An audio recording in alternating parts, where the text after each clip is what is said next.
સુરત શહેરમાં પૂરથી અસરગ્રસ્ત પરિવારોને સહાય પહોંચાડવાની કામગીરી તેજ ગતિએ ચાલી રહી હોય તેમ માત્ર 2 દિવસમાં 2500 પરિવારોને આશરે 1.5 કરોડ રૂપિયાની સહાય ચૂકવવામાં આવી હોવાનું જાણવા મળ્યું છે। સુરત શહેરમાં તાજેતરના પૂર બાદ થયેલા નુકસાનને ધ્યાનમાં રાખી જિલ્લા વહીવટીતંત્ર દ્વારા તાત્કાલિક સર્વે અને સહાય વિતરણની કામગીરી હાથ ધરવામાં આવી હતી। છેલ્લા 2 દિવસમાં 2500 પરિવારોને અંદાજે 1.50 કરોડ રૂપિયા કેશ ડોલ અને ઘર વખરી સહાય ચૂકવવામાં આવી હોવાનું જણાવ્યું હતું। હાલ પણ શહેરના બાકી રહેલા વિસ્તારોમાં સર્વેની કામગીરી ચાલુ છે અને સર્વે પૂર્ણ થતાં જ પાત્ર લાભાર્થીઓને સહાય ચૂકવવામાં આવશે। સુરત શહેરના 6 તાલુકામાં કુલ 50 ટીમો સતત મેદાને રહીને નુકસાનોને સર્વે કરી રહી છે। નમસ્કાર।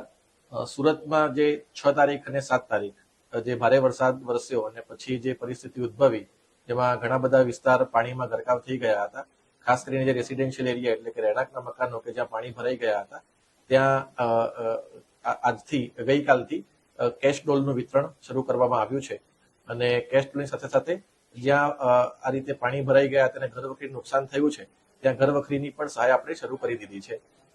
અત્યારે અમે લગભગ અમારા ટોટલ જે 6 તાલુકા શહેર વિસ્તારમાં આવે છે એ 6 તાલુકામાં કુલ 50 જેટલી ટીમ આજે ડિપ્લોય કરવામાં આવી હતી અને આ ટીમ દ્વારા ઘરે ઘરે જઈને સર્વે કરીને તેમને ઘરવખરી અને કેશ ડોલની સહાય ચૂકવવામાં આવી છે।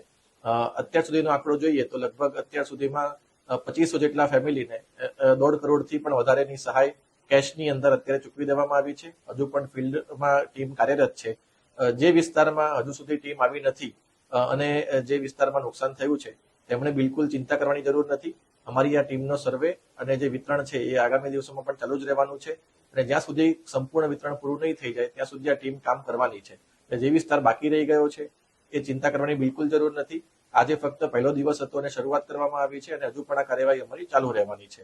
એટલે ફરીથી હું તમામને વિનંતી કરું છું કે અમારી ટીમનું કામ શરૂ થઈ ગયું છે અને ધીરે ધીરે તમામ વિસ્તારો જ્યાં આ પ્રકારનું નુકસાન થયું હતું તેને અમે આવરી લેવાના છીએ। Thank you.